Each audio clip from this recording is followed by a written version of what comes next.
Bonjour et bienvenue dans les rendez-vous du jeudi. Aujourd'hui, mon invité, c'est Jean-Louis Moza, Société Exim, et nous allons parler des diagnostics. Bonjour Jean-Louis, Bonjour, comment ça va? très bien et toi? Très bien, je te remercie. Alors, du nouveau en septembre, au niveau Oui, des diagnostics. oui. Tu peux nous en dire plus, s'il te plaît?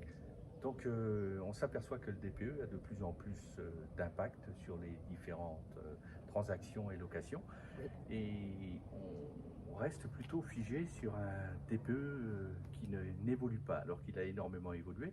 Il a évolué le 1er janvier 2022 où on a changé la trame, Mhm. donc il s'est un peu complexifié.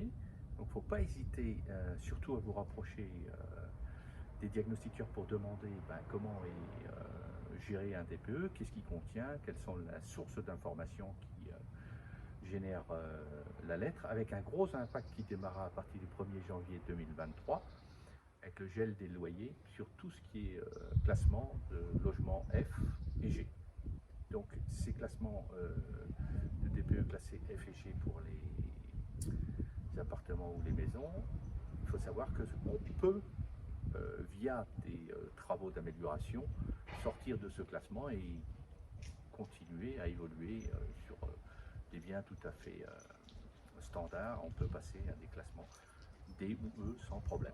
Mais il faut pour ça faire quelques travaux d'investissement sur lesquels en plus on a droit à des subventions via la prime Rénov ou le contrat CEE, donc différents éléments qui peuvent permettre d'améliorer son bien. Il ne faut pas rester figé en tout cas sur une classification et sans se rapprocher de son diagnostiqueur puis lui demander conseil surtout.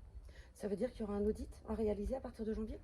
Ça veut dire que effectivement on avait en début septembre un audit qui était prévu, un audit thermique pour tout ce qui était maison classée G, qui a été reporté en 2023, donc il sera applicable à partir du 1er avril 2023.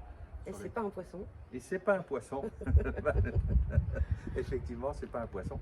Donc là, on va devoir compléter le DPE qui a été réalisé via un audit thermique sur lequel on va donner des conseils d'amélioration, cette fois-ci chiffrés, pour sortir de ce classement énergivore et d'arriver au minimum à un classement en lettre D dans un premier temps, et puis pour arriver dans un second temps à un classement au niveau B, avec des investissements qui sont cette fois-ci beaucoup plus lourds, mais qui sont tout à fait aussi finançables via un certain nombre de primes. Voilà. Alors, ce qui signifie que sur les prochains mois, les DPE classés en F et en G seront soumis à différents travaux ou à une baisse de prix au mètre carré.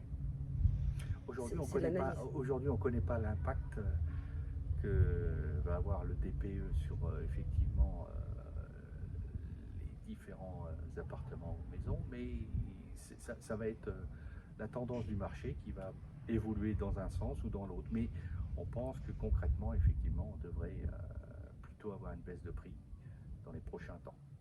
D'accord. En tout cas, merci Jean-Louis pour ton intervention. Reviens-nous vite avec des nouvelles informations. Eh ben, merci à vous pour l'invitation. Et puis, je vous dis à très bientôt. Vous pouvez nous rencontrer sur notre site www.exim.fr. Voilà. Et juste en dessous, vous avez la carte de visite de Jean-Louis qui va s'afficher. Merci beaucoup. Bonne journée. Merci. Au revoir.